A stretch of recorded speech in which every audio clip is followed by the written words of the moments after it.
Wave बनाने की कोशिश करते हैं, ये जो ट्रोल्स हैं, आज उनकी भी बहुत बड़ी हार हुई है, क्योंकि सत्य प्रताड़ित हो सकता है, कभी पराजित नहीं होता।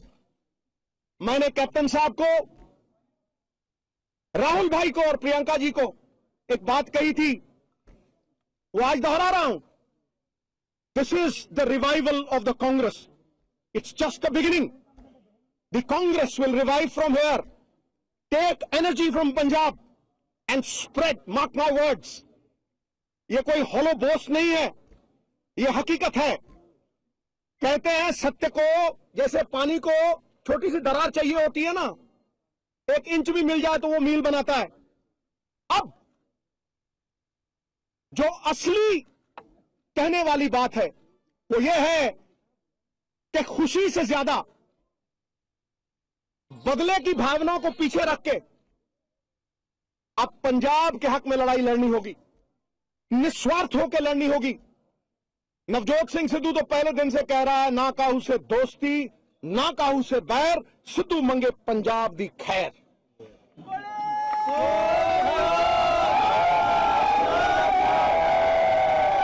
जो पंजाब के हक में होगा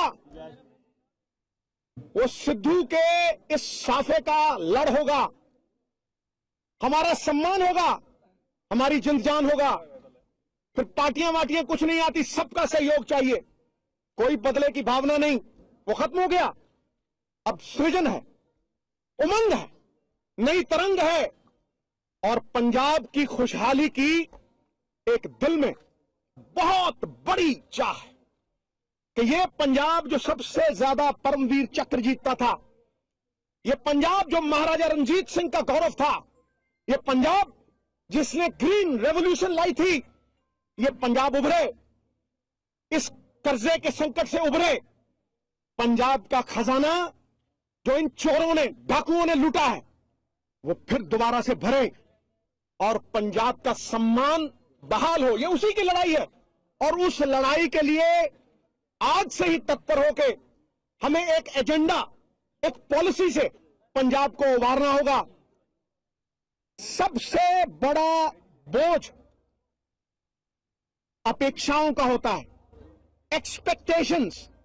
जहां खुशी है वहां परमात्मा से एक बहुत बड़ा डर भी है, और यह भी है कि बहुत आस है, उम्मीद है लोगों की कि हम हर कसौटी पे खरे उतर सके, पंजाब के खजाने को खुशहाल कर सके, पंजाब को प्रगति की ओर अग्रसर कर सके। ये जो फार्मर्स के सुसाइड हो रहे हैं, इन्हें बंद कर सके, इसके लिए नीति और नीयत की जरूरत है। केजरीवाल साहब इसलिए हारे क्योंकि नीयत में खराबी थी, क्योंकि वो सब अपने लिए चाहते थे। आज ये ना सिर्फ राहुल भाई की, कैप्टन साहब की, प्रियंका जी की जीत है, ये सबसे बड़ी जीत कांग्रेस के वर्कर की है। इंडियन नेशनल कांग्रेस जिंदाबाद, इंडियन नेशनल कांग्रेस। नवजोत सिंह सिद्धू फिर दोहराता है, कांग्रेस के अस्तित्व की लड़ाई थी, कांग्रेस की साख की लड़ाई थी, हमारी पगड़ी की लड़ाई थी। लोगों ने भरपूर तरीके से झोली भरी है, एक एक रोम के करोड़ करोड़ जबान लगे तो भी पंजाब के लोगों का धन्यवाद नहीं हो सकता। लेकिन असली धन्यवाद 6 महीने बाद, 6 महीने बाद आंकलन करें आप सब और कहें कि हम सही दिशा में जा रहे हैं या नहीं। बीज बो दो, बीज बो दिया पंजाब के लोगों ने, बीज बो दो, फूल खिल के चमन को बहार देंगे, और दिशा दे दो इस कार्यकर्ता को। कांग्रेस के कार्यकर्ता मिलकर पंजाब को संवार देंगे। इंडियन नेशनल कांग्रेस जिंदाबाद।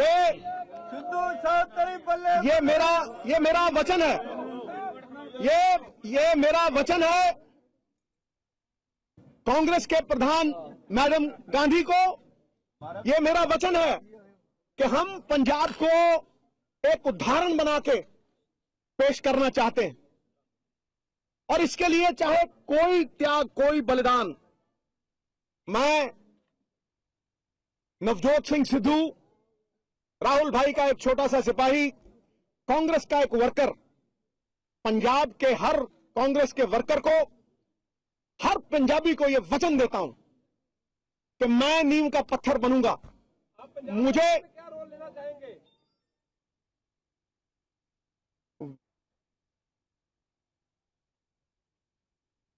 There you have it. That was a very happy Navjot Singh Sidhu there. कम से कम पंजाब में कांग्रेस के लिए एक खुशी का मौका दिया है और उसका क्रेडिट भी सिद्धू लेना चाहते हैं क्योंकि बीजेपी छोड़ा, आम आदमी पार्टी में जाने की अटकलें और इसके बाद कांग्रेस ज्वाइन करने के बाद जो पंजाब में जीत का सुख देखने को मिल रहा है कम से कम पार्टी को, उसके लिए ऐसा लगता है कि क्रेडिट लेने की होड़ शुरू हो गई है। और इस वक्त इस पैनल में हमारे साथ कुछ नए मेहमान जुड़े हैं। मैं आपको परिचय कराती हूं। ओम थानवी जी जनसत्ता के पूर्व एडिटर और राहुल देव जी आप भी जनसत्ता के पूर्व एडिटर, और इसके अलावा नवीन जी हमारे साथ लगातार बने हुए हैं। दो और राजनीतिक मेहमान भी हमारे साथ जुड़े हैं, राजीव शुक्ला कांग्रेस से और कल्याण सिंह मान आरएलडी से। आप सभी लोगों से अपनी चर्चा की शुरुआत करें, उससे पहले अंग्रेजी में हेडलाइंस देखते हैं। Indeed, let's take a look at the headlines at the top of this hour now. Of course, the BJP set for a landslide victory in Uttar Pradesh with its biggest haul yet in the state. Most party bigwigs headed for a win. All eyes now on who will be the chief minister. Win some, lose some for the BJP bigwigs in other states. Incumbent Chief Minister of Goa, Lakshmikant Parsekar, loses from Mandrim seat. Okram Ibobi Singh retains Thobal seat in Manipur. Challenger and activist Irom Sharmila at a very distant fourth place, polls just 90 votes. In Punjab, it is a win some, lose some for Captain Amrinder Singh. Captain trails against Prakash Singh Badal in Lambi but surges ahead in Patiala. And the BJP surges ahead in Uttarakhand. Incumbent Chief Minister Harish Rawat loses Haridwar rural but leads in Kitcha.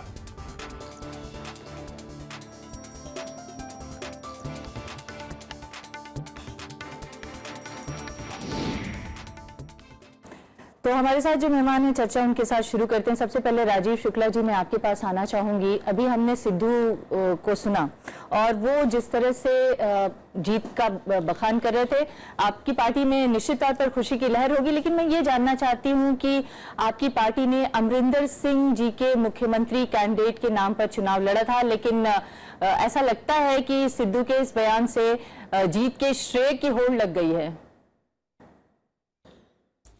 मुझे नहीं लगता कि सिद्धू ने कोई ऐसा बयान दिया है जिसमें कोई मुख्यमंत्री नहीं, मैं ये सवाल इसलिए पूछ रही हूँ क्योंकि उम्मीद थी कि अमरिंदर सिंह पहले आएंगे और बयान देंगे इस चुनाव के बाद।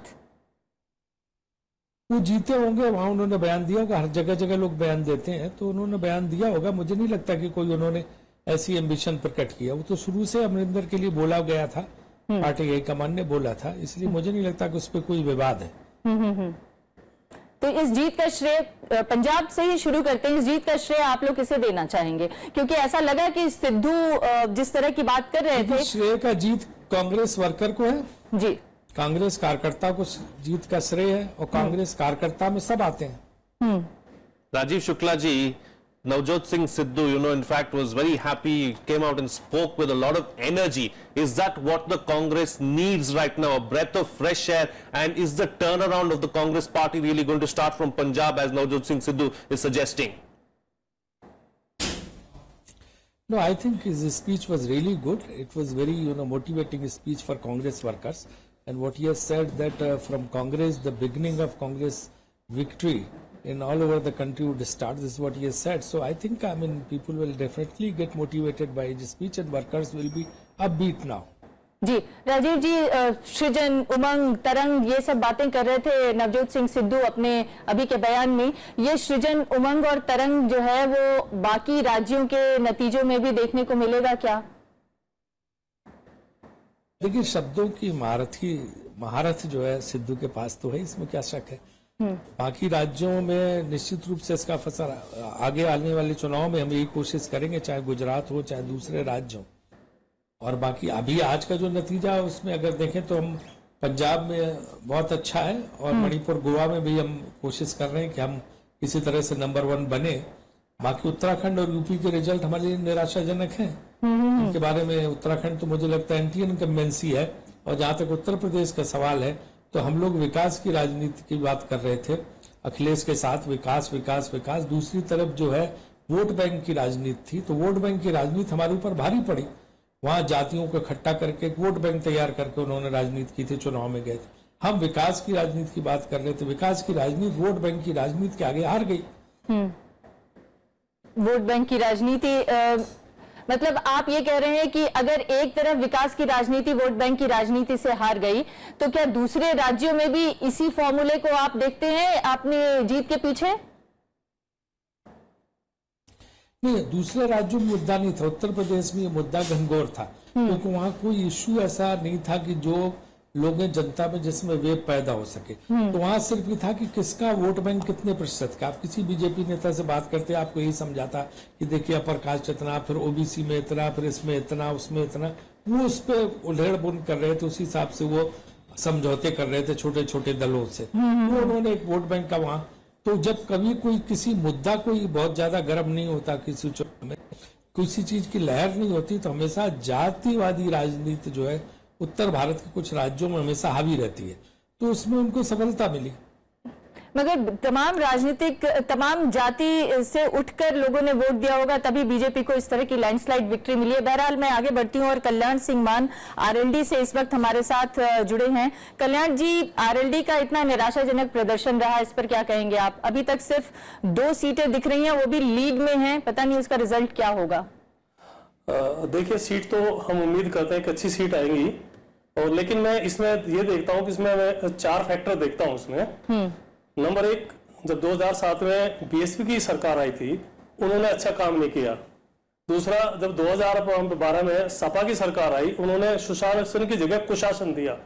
दूसरा, ये नोटबंदी जो मोदी जी ने की है, तो उसमें कुछ जनता को ये लगा कि शायद मोदी जी ने गरीबों के लिए काम किया है और अमीरों को शायद उन्होंने एक दबोचने का काम किया है। 14 फैक्टर में जो मानता हूं, भारतीय जनता पार्टी ने एक भी मुसलमान को टिकट नहीं दिया 403 सीट में से।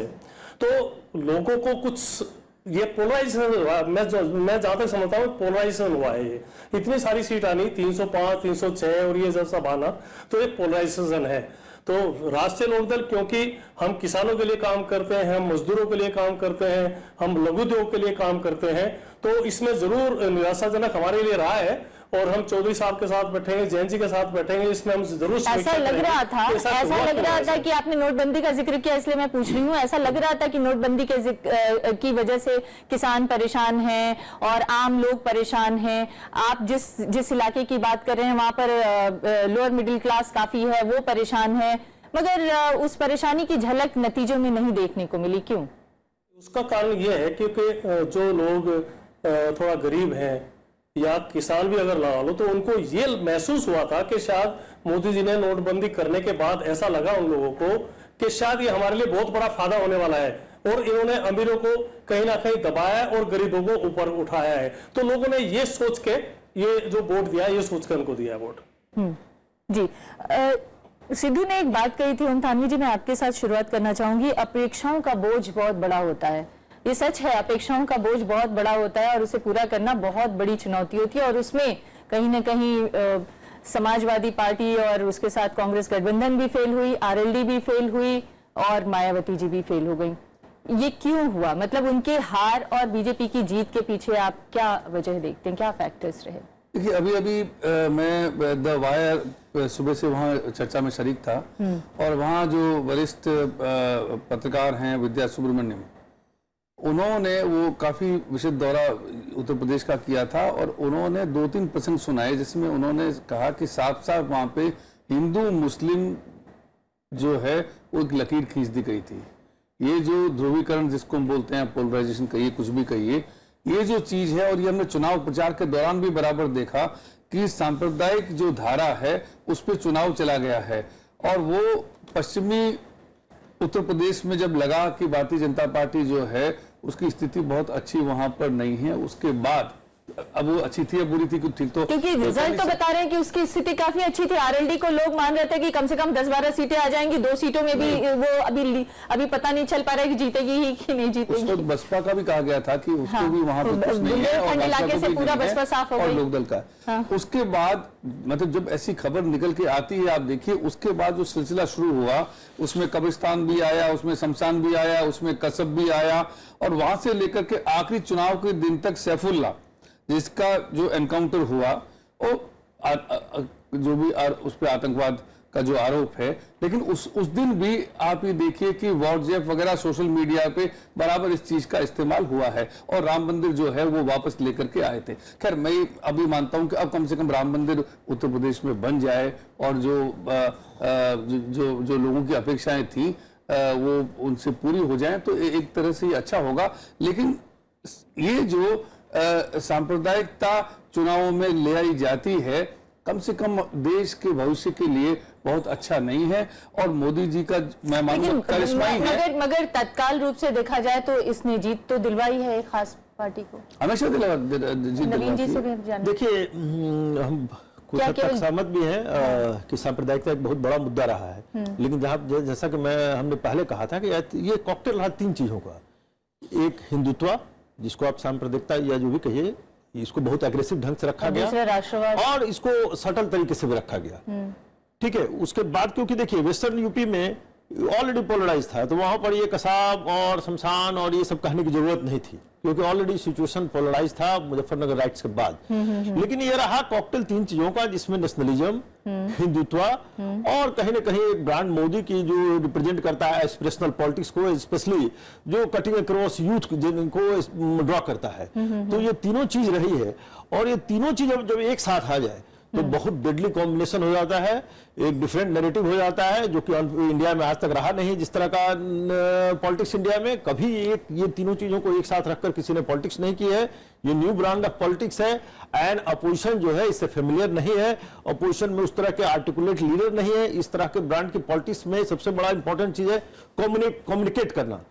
तो Modi is very effective in communicating, और डेडली इनके पास इंफ्रास्ट्रक्चर है अमित शाह के रूप में कि वो हर सीट का ये लोग कैलकुलेशन करते हैं। तो कुल मिलाकर आप देखिएगा तो अपोजिशन उस आज के दिन में इंडिया में नहीं है रेडी कि मोदी को आइदर कम्युनिकेशन के रूप या ऑर्गेनाइजेशन के रूप में, You know, brand Modi still seems to be alive, and in fact has gotten even more, important from 2014. We've seen from these Uttar Pradesh elections that he is a crowd puller, he is a vote puller, is something that he has shown us. You see everywhere. I mean, I will tell you, okay, I was arguing with my friends, why would BJP will not do well in Uttar Pradesh if they can get seats in Odisha? If in civic poll in Odisha they can get 10-fold increase. The same sort of people are existing everywhere in the country. So I think this is a situation where I think, people have a lesson to learn. Opposition parties must reorient themselves. I am not one of these people who will write the obituary of opposition and say that forever one party is going to rule in this country. It does not happen. Politics changes very swiftly. I think what Sidhu said, the burden of expectancy, that BJP will also have to cope with that. And I think, Indian voters, Indian politicians are very clever. ये reinvent करेंगे, और जैसा मेरा अपना अनुमान है कि आप देखिएगा इसकी शुरुआत होगी यूपी से, where Mayawati, Congress and Samajwadi party एक प्लेटफॉर्म पर आएंगे, एंड दैट विल बिकम वो तो जब आएंगे तब आएंगे, लेकिन फिलहाल की स्थिति तो ये है कि ये फॉर्मूला सफल हो गया है जो मोदी जी ने अपनाया। 2 चीज इस आउटकम से वी मस्ट डिस्कस कि इस आउटकम का एक बहुत बड़ा फॉल आउट होगा कि राज्यसभा में बीजेपी को ये जो रेसिस्टेंस मिल रहा था, that will be overcome. I think they will have a majority of Rajya Sabha. क्या होगा उस पर हम चर्चा करेंगे, लेकिन उससे पहले राजनाथ सिंह के पुत्र पंकज सिंह का बयान आ रहा है, आइए देखते हैं। दी उनके लिए योजनाएं लागू करी हैं, उन सब योजनाओं से भी वंचित रखने का काम सपा की सरकार ने किया है। व्यापारी अपने आप को सुरक्षित महसूस नहीं करता। ये सब समस्याएं हैं जिसको कि मैं समझता हूं कि तो पंकज सिंह को आप सुन रहे थे जीत के बाद बयान देते हुए कि कौन कौन से फैक्टर रहे जो उनके जीत में कामयाबी की वजह बने। इस वक्त हमारे साथ पंजाब में कांग्रेस के चीफ मिनिस्टर के कैंडिडेट अमरिंदर सिंह प्रेस से बातचीत कर रहे हैं, आइए चलते हैं। पहला मैं करवानी है पंजाब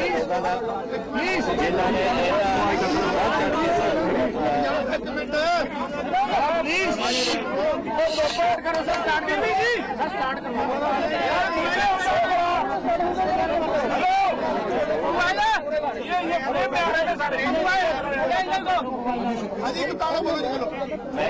जिन्होंने मैं पहला था धन्यवादी है पंजाब जिन्होंने बढ़ चढ़ के सानू सपोर्ट दी है असं कदे भी नहीं समझ सकते से पहुंचा मैनू पूछा गया थोड़े 66 वोटा कह रहा 66 सीटा मिल गया सानू और नहीं आ रही बात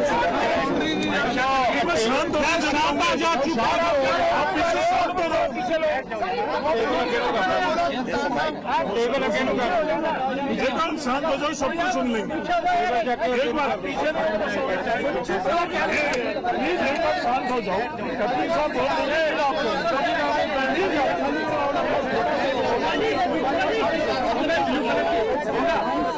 आप लोग ब्लू कलर वाली केवल लगी है।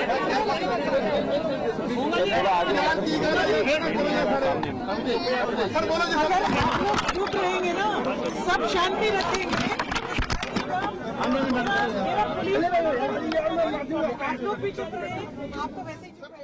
तो कांग्रेस पार्टी के तमाम नेता पंजाब में प्रेस कॉन्फ्रेंस करते हुए हम आपको फिर से ले चलेंगे जब हिंदी में उनके बयान आएंगे।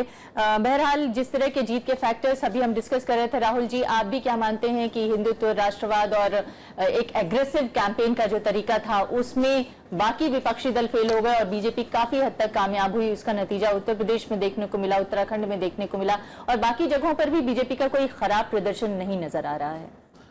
अमृता, जिस तरह के नतीजे आ रहे हैं उससे लगता है कि कुछ और बहुत गहरी धारा लोगों के मन में चल रही थी, उनके दिलो दिमाग में, जिसको हम लोग ठीक से भांप नहीं पाए।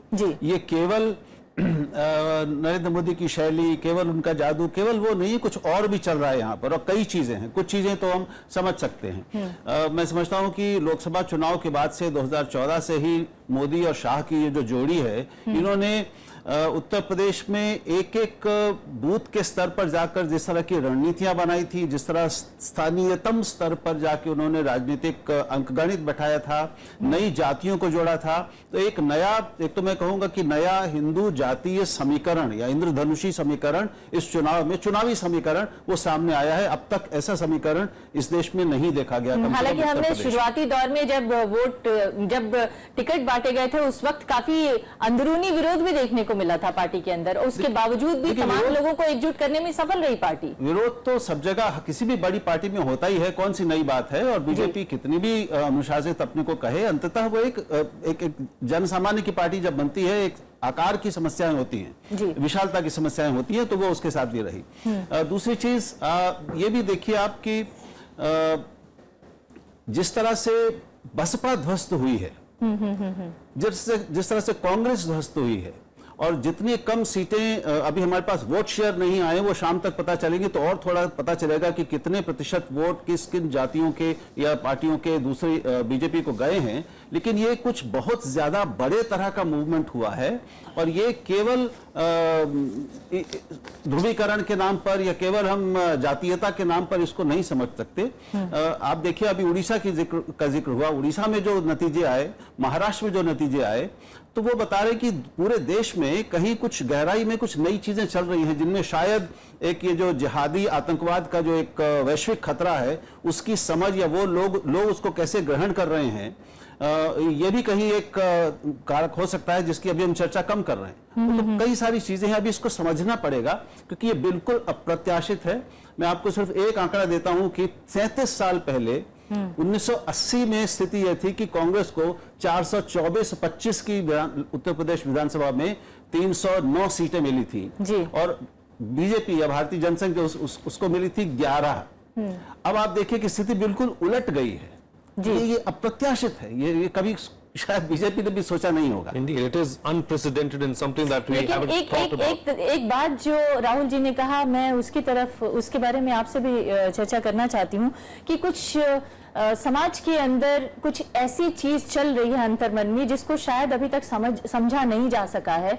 वो ऐसी चीज क्या आप भी देखते हैं कि कुछ जिहादी आतंकवाद के खिलाफ एक अंदरूनी नफरत इस हद तक बैठ रही है लोगों के मन में, जिसके नतीजे इस रूप में देखने को मिल रहे हैं? क्या इसे सही कहा जा सकता है या कुछ और वजह है बीजेपी के इस अप्रत्याशित जीत के बारे में? राहुल जी ने बहुत सही तरफ मैं मानता हूँ इशारा किया है, पर मैं ये भी कहता हूँ कि ये लगभग वही बात है जो मैं कहने की कोशिश कर रहा हूँ कि आप सांप्रदायिकता के नाम पे एक लकीर खींच करके या लोगों को डरा के और आप एक तरीके से अपनी तरफ गोलबंदी करते हैं वोट की। आप ये कह रहे हैं कि ये डर का वोट है? ये डर का वोट तो नहीं हो सकता। नहीं, डर किस रूप में? हाँ। जब आप कह रहे हैं जब ये जिहादी आतंकवाद दुनिया में फैल रहा है, हमारे यहाँ आ सकता है, हमारे यहाँ पे जब हम सर्जिकल करते हैं पाकिस्तान के साथ, पाकिस्तान के आतंकवाद का भय लोगों को दिखाते हैं, भय का मतलब लोगों को लगता है कि आप कम से कम उनसे निपट सकते हैं, खतरा हमारे ऊपर मंडरा रहा है। वो सच्चा है या नहीं हम नहीं कह सकते। आप ये देखिए चुनाव के रोज जब सैफुल्लाह वाला वहां पे एनकाउंटर हुआ, वो एनकाउंटर था, जांच होगी तो पता चलेगा कि वो कहां से किसका आतंकवादी था, आईएसआई का था, नहीं था। लेकिन हमारे यहाँ पे तुरंत उस रोज उसको आतंकवादी करार दिया गया था और वो निश्चय लोगों को डराने वाली बात होती है कि उत्तर प्रदेश में भी आतंकवाद की छाया आ रही है। और संसद में गृह मंत्री ने ये कहा कि चूंकि उसके पिता ने ये कहा है कि मैं उसको डिसोन करता हूं, सारा देश सलाम करता है। अरे अभी तो तय भी नहीं हुआ है कि आतंकवाद उसका किस रूप का था, कहां का था। अगर ऐसा ही था तो जो भोपाल में 11 लोग पकड़े गए थे जो भारतीय जनता पार्टी से जुड़े हुए थे, उनके घर वालों ने तो डिसोन नहीं किया, तो अब उनके बारे में आप क्या कहेंगे कि वो गद्दार हैं? तो इतनी जल्दी ये जो रेखाएं खींचने वाला काम है ये लोगों को डराता है, लोगों में एक तरह का भय तो पैदा करता है और फिर आप उनको उस भय से निकालने के रूप में आते हैं। तो एक करिश्मा जो है वैसे मोदी जी का है, ये मानना चाहिए, उनमें क्षमता है, बोलते बहुत अच्छा है और जितना अच्छा राहुल जी ने कहा ऑर्गेनाइज कर सकते हैं अमित शाह और मोदी जी मिलके, वो सब है। लेकिन ये जो दरार है उसी दिन शुरू हो जाती है जब आप एक भी मुसलमान को वोट नहीं देते हैं। ऐसा कैसे संभव है? इतनी बड़ी आबादी मुसलमानों की और एक को भी न दें, क्योंकि आप वापस उसी लाइन पे चलना चाहते हैं। राम मंदिर को आप लेके आते हैं घोषणा पत्र में, इसलिए कि आप उसी लाइन पे चलना चाहते हैं। तो मेरा मानना ये है कि ये चाहे खतरनाक लाइन हो, लेकिन ये लाइन जो है चुनावों में काम करती है इस देश में। जी, और कामयाबी दिला गई बीजेपी को। बीजेपी के नेता गोपाल अग्रवाल इस वक्त हमारे साथ जुड़ रहे हैं। गोपाल जी, आप लोग को बहुत बहुत बधाई। कम से कम उत्तर प्रदेश और उत्तराखंड में एक तरह से क्लीन स्वीप आप लोगों की देखने को मिल रही है और अप्रत्याशित नतीजों से आप लोग बेहद खुश होंगे। किस तरह से खुशी मनाई जा रही है? देखिए, ये बहुत ही अनप्रेसिडेंटेड है और हम लोगों को बहुत खुशी है कि जनता ने जिस तरह से हम मोदी जी की जन कल्याण योजनाएं थी, गरीबों के लिए विकास की योजनाएं थी, कृषि क्षेत्र के विकास के लिए योजनाएं थी, उसका मैसेज प्रॉपर कनेक्टिविटी के साथ हम जनता को दे पाए और वह उसको समझ में आया और उन्होंने उसको एक्सेप्ट किया, उन पॉलिसीज को एक्सेप्ट किया। और जो पार्टी की मशीनरी है जिसके थ्रू ये कम्युनिकेशन होता है वो चैनल भी बहुत इफेक्टिव रहा। अमित शाह जी का जो पूरा सोशल इंजीनियरिंग का था कि जो यहाँ पे उत्तर प्रदेश की खासकर राजनीति बड़ी ही कठिन और विकट है, वहाँ जातिवाद धर्म का इतना ज्यादा सारा साम्राज्य बना हुआ था कि उसको तोड़ के विकास की बात को करना और कहना वो सही मैसेज प्रॉपरली जाता नहीं था। तो अब जो हम विकास का एजेंडा लेके जाना चाहते हैं वो उत्तर प्रदेश भी उसमें शामिल होगा। मुझे लगता है कि अमित शाह जी की जो स्ट्रेटेजी थी, जो पूरा जो कम्युनिकेशन चैनल है, लास्ट माइल कनेक्टिविटी है और मोदी जी की जन कल्याणकारी योजनाएं हैं, उनका बहुत अच्छा। अभी चलते हैं पंजाब। कैप्टन अमरिंदर सिंह इस वक्त एक प्रेस कॉन्फ्रेंस कर रहे हैं, उसके बाद लौटेंगे गोपाल जी आपके पास। Captain Amarinder Singh, positive interaction with drugs में जिन लोगों का नाम आया है, क्या आपकी गवर्नमेंट उनके खिलाफ कोई काम करेगी? क्योंकि जो ड्रग्स के मेरा पहला है कि 4 हफ्ते में खत्म करूंगा। कैप्टन साहब तो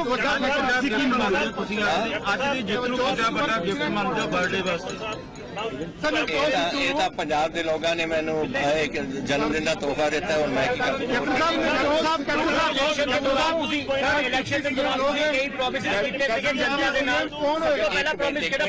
मैं थोड़ा कह चुका सारे डिप्टी चीफ मिनिस्टर तो junior most minister decision will be that of the Congress high command president साडे है नहीं वाइस प्रेसिडेंट है उन्होंने नाल जाके ਅਸੀਂ डिस्कस करांगे पहली प्रायोरिटी क्या होगी पहली प्रायोरिटी आपकी क्या होगी Well, I've said drugs is the first thing I will go for. And then that is as far as governance is concerned. Then as far as development is concerned, we want good health, we've got to give education. These are all issues that are pending. Sir Kejriwal Majithia को jail भेजने की बात करते थे आपने भी उनके सुर में सुर मिलाया था तो हम ये पूछना चाहेंगे देखिए don't jump the gun. First thing is to find out who has been involved. That is why we are going for drugs. Anybody who's involved will have to pay for it. Sir अपने 4 week कहा था 4 week I am saying 4 weeks. How you see time is going to come in front of you. 4 हफ्ते कहे से 100 खा के और 4 हफ्ते होंगे कैप्टन साहब जितना सबको बड़ा फैक्टर ਤੁਹਾਨੂੰ ਕੀ ਲੱਗਦਾ ਹੈ ਕਿ ਜਿतना ਵੱਡਾ ਹੋਈ है पंजाब के लोगों का प्यार कैप्टन साहब सर प्रशांत किशोर ने आपका पूरा प्रचार अभियान संभाला था उनको कितना क्रेडिट जाता है आपकी जीत में अरे पिछड़ जाए देखो it is the Congress worker who has done everything वो स्ट्रैटेजिस्ट थे वो स्ट्रैटेजी बताते थे जो स्ट्रैटेजी थी वो स्ट्रैटेजी हमारे लोग इम्प्लीमेंट करते थे so naturally I am very happy with their performance that's good but काम तो किया है कांग्रेस ने So because you're a stalwart, a political stalwart, can you just comment on what's happened in the rest of the states? What do you think? देखो since the morning I've been only looking at Punjab so don't ask me about other won, states and Congress has not done that well.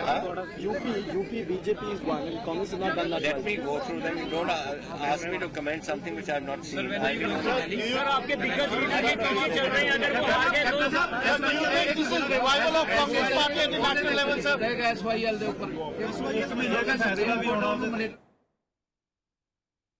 तो अभी आप अमरिंदर सिंह को बोलते हुए सुन रहे थे, तमाम पत्रकारों के सवालों का जवाब दे रहे थे। हालांकि अपनी जीत पर कुछ खास बोलते हुए नजर नहीं आए, लेकिन इस वक्त पंजाब इलेक्शन से जुड़े नतीजों के बारे में बातचीत करते हैं। आम आदमी पार्टी के एक नेता विवेक यादव भी हमारे साथ जुड़ रहे हैं।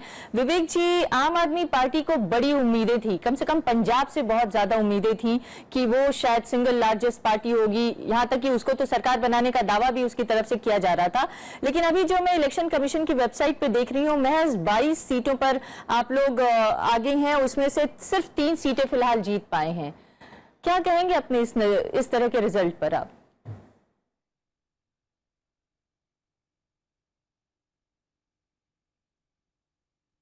देखिए, किसी राज्य में अगर चुनाव लड़ने के लिए जाते हैं तो निश्चित रूप से सरकार बनाने की का प्रयास होता है और सारी पार्टियां करती हैं, हमने भी किया। लेकिन सबसे बड़ी चीज एक ये है कि हमारी जो उपलब्धि है वो ये है कि दिल्ली में हम लोगों ने 2 बार चुनाव जीता और सरकार बनाई। उसके बाद पंजाब दूसरा प्रदेश है जहां हमने अपनी बहुत अच्छी उपस्थिति दर्ज कराई है। महज 4 साल की पार्टी है आम आदमी पार्टी। उसके बाद इतना अच्छा हम लोगों ने प्रदर्शन जो किया उससे हम लोग संतुष्ट हैं और इसमें बहुत अच्छा और कर सकते थे। आप लोग बहुत अच्छा प्रदर्शन किया और इससे संतुष्ट हैं? आप ये कह रहे हैं इस अच्छे प्रदर्शन से आप लोग संतुष्ट हैं? सबसे बड़ी चीज एक ये है कि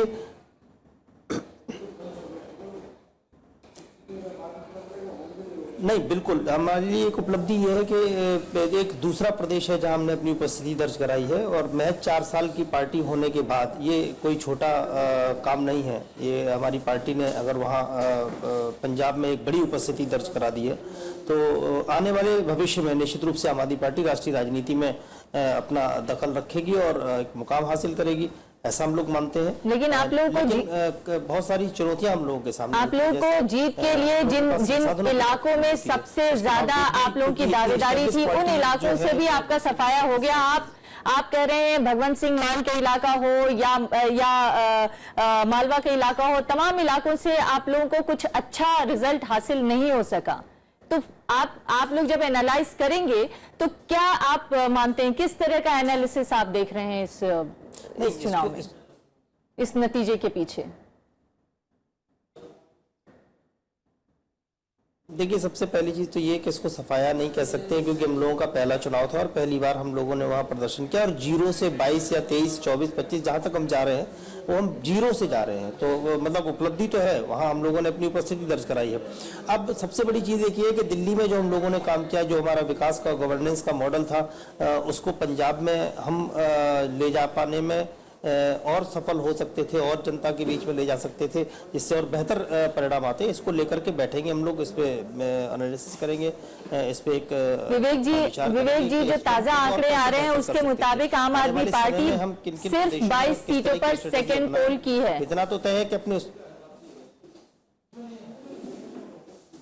सिर्फ 22 सीटों पर सेकेंड पोल। जी मैं सुन नहीं पा रहा हूँ क्या कह रही हैं। मैंने कहा आम आदमी पार्टी ने 22 सीटों पर सेकेंड पोल किया है, जी यही है। फाइनल रिजल्ट आएगा, उसके बाद हम लोग बैठेंगे, बैठ करके हम लोग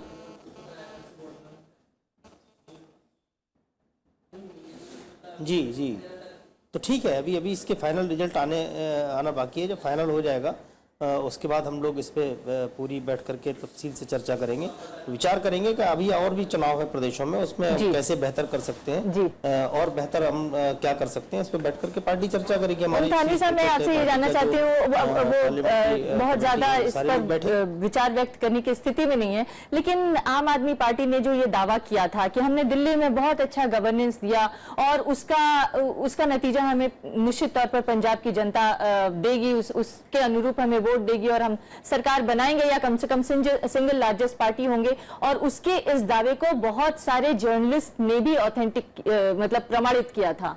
उसके बावजूद बहुत अच्छा प्रदर्शन नहीं देखने को मिला आम आदमी पार्टी का, क्यों? देखिए, जब मैं पंजाब होके आया था तो उस वक्त तो ये माहौल था कि जैसे उनके पक्ष में हवा चल रही हो, क्योंकि काफी जो है उन्होंने अपने एक तरह का माहौल ऐसा बना दिया था और जोश में भी काफी थे। कांग्रेस उस वक्त तो ठंडी थी। कांग्रेस ने बाद में मेहनत बहुत की है, और दूसरा इन लोगों का आप पार्टी का जो था, जो हवा जो थी उसमें इनमें भी हवा भर दी।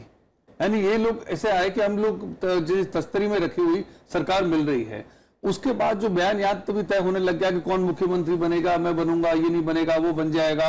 कई तरह से चेहरे हुए। Kejriwal being the chief minister of Punjab. Then he denied and other names came up.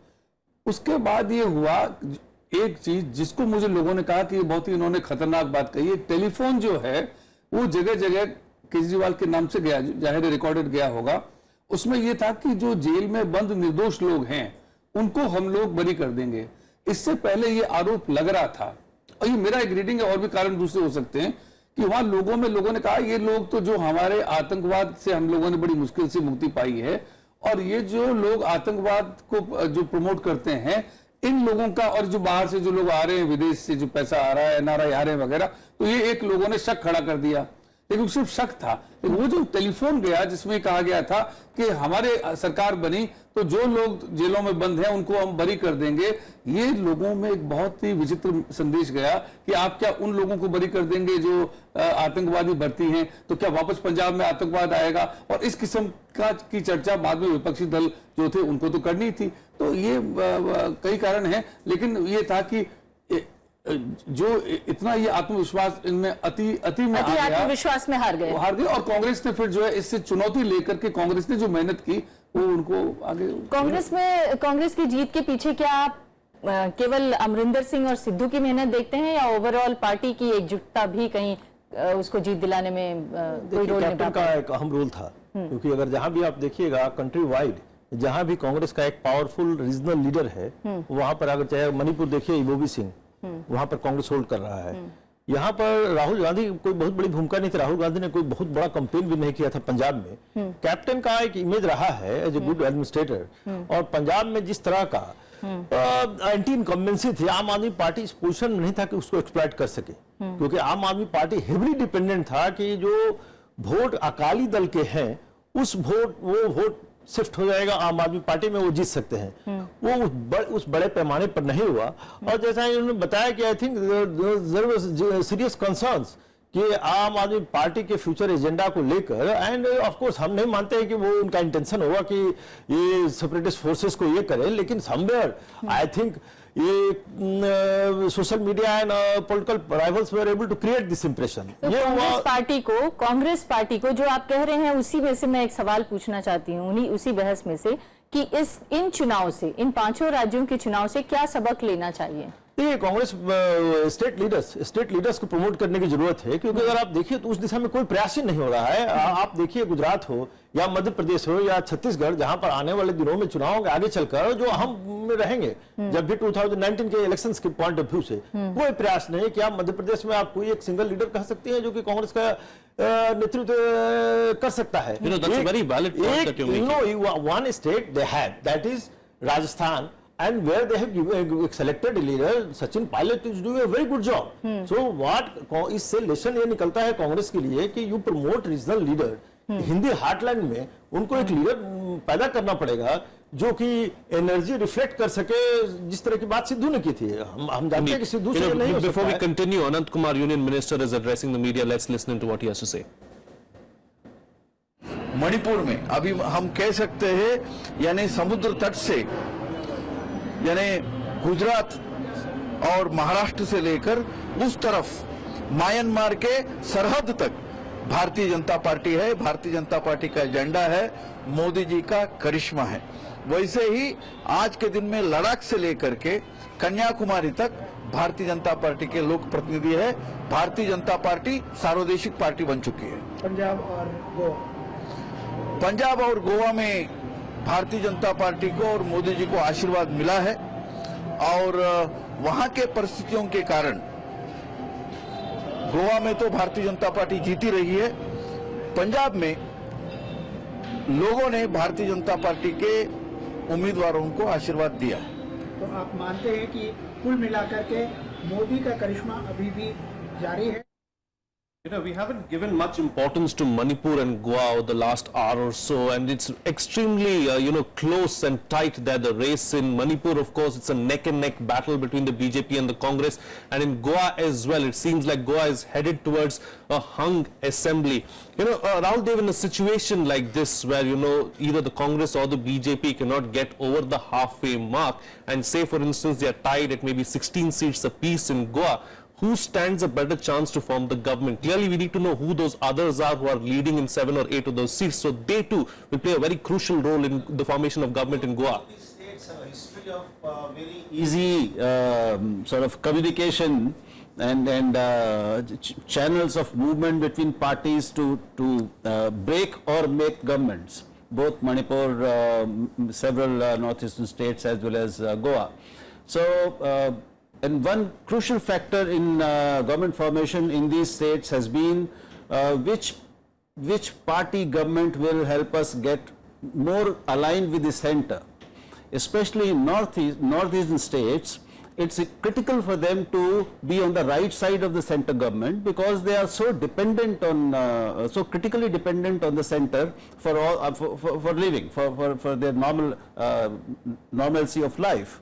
So I would say that, once the situation is clear, BJP stands a better chance, but we must give credit to Gobi Singh that after 15 years of rule, he has beaten anti-incumbency in a very creditable manner. It speaks very well for him personally.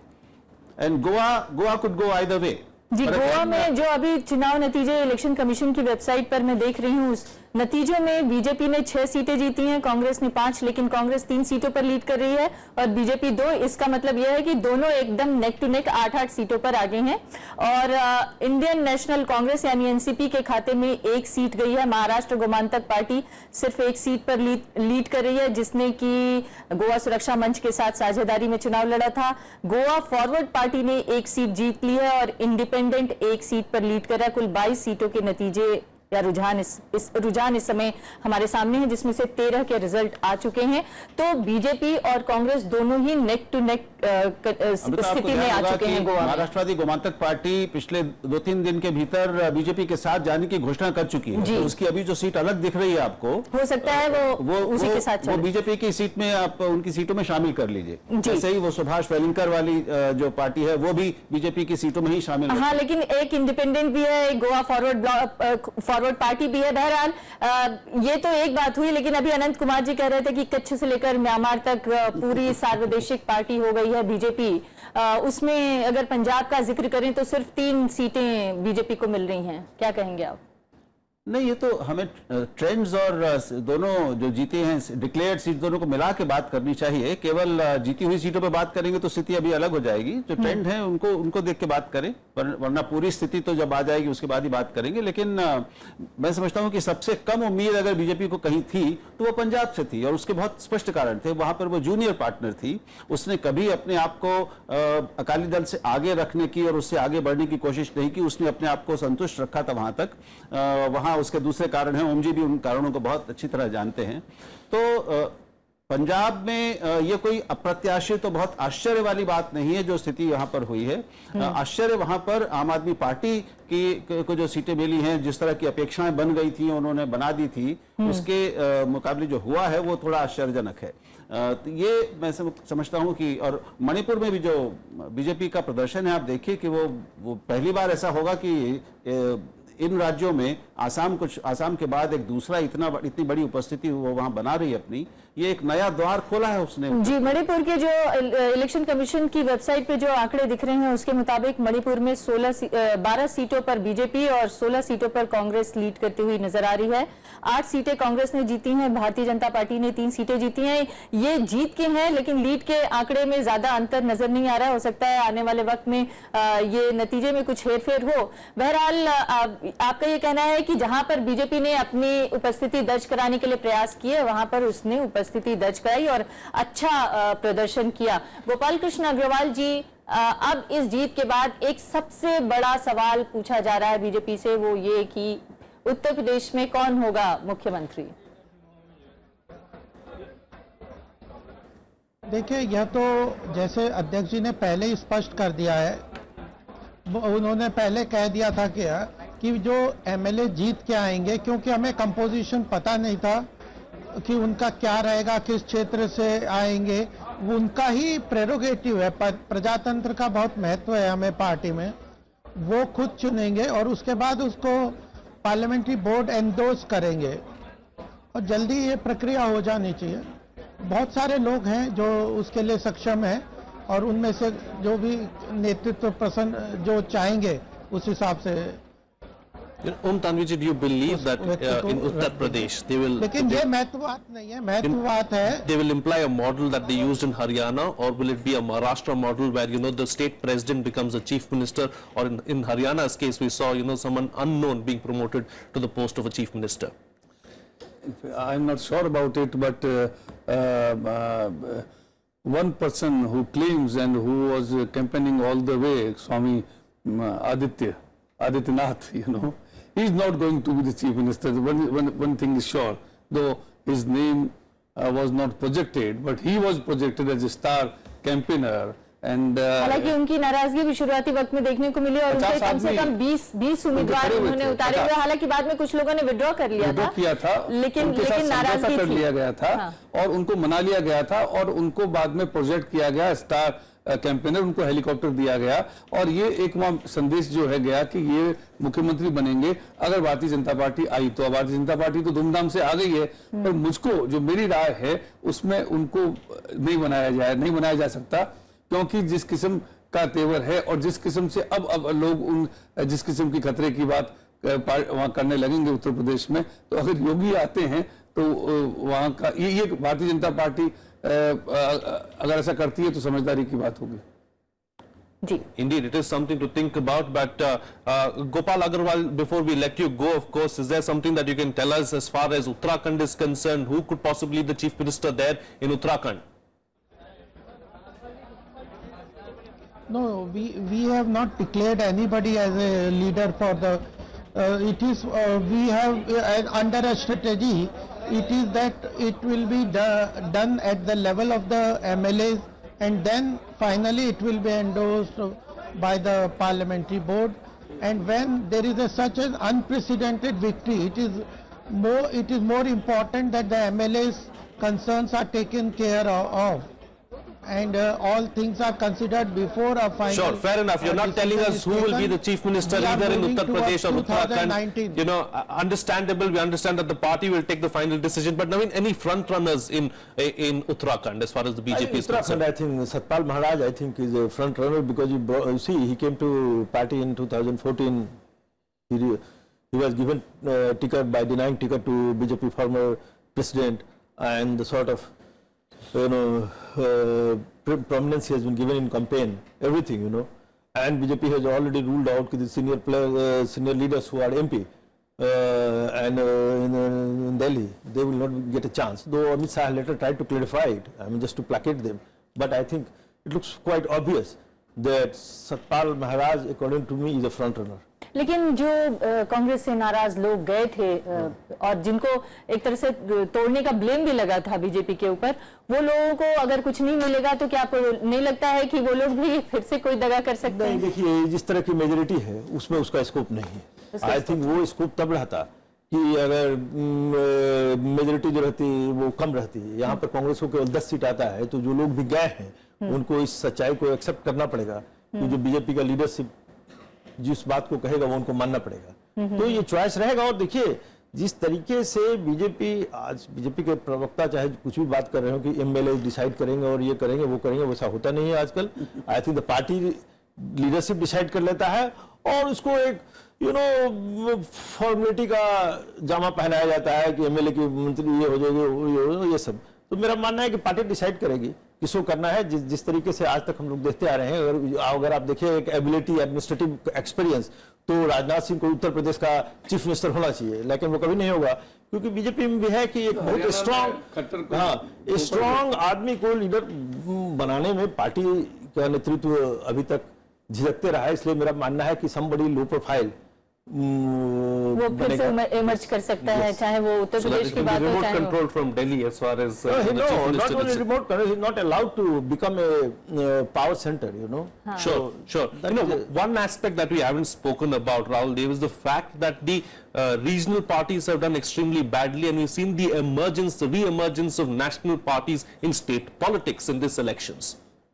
Yeah, this is a remarkable outcome of this election. There is another, and I will draw your attention to the fact that for the first time in the electoral history of India, the Muslim vote, the Muslims have been made totally irrelevant so far as elections are concerned. This has never happened, and this I don't think was ever envisaged or imagined, but it has happened.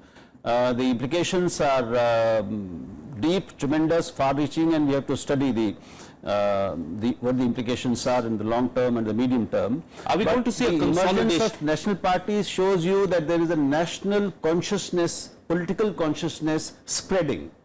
And the earlier trends we saw of disintegration or disuniting centripetal forces emerging as the leitmotif of Indian Republic is not true. Indeed. So this also has implications for national parties as well as regional parties. But the overarching lesson that I get is that whether you are a regional party or a national party, unless you display the ability to assimilate a very large number of interests within your ambit, your umbrella, you cannot hope to go far. Indeed. So going forward then, Tanvi, are we going to see a BJP versus the rest kind of a battle maybe in 2019? Is that what the other parties are going to do now? The scenario is like that, and I personally think just leave the elections. But the challenge is particularly challenge of the communalism. It requires that all the opposition parties should come under one umbrella just to fight these communal politics, which now has emerged after this UP victory. It seems that it's now becoming too dangerous because we have seen so many things recently, but now after this kind of victory the danger is more grave, and now these parties, at least what has started already in UP, it should come to the center, and they should be on one platform, not for the elections only, just to fight these kind of forces or communal politics, you can see. So the Bihar module is the way forward then for the opposition parties?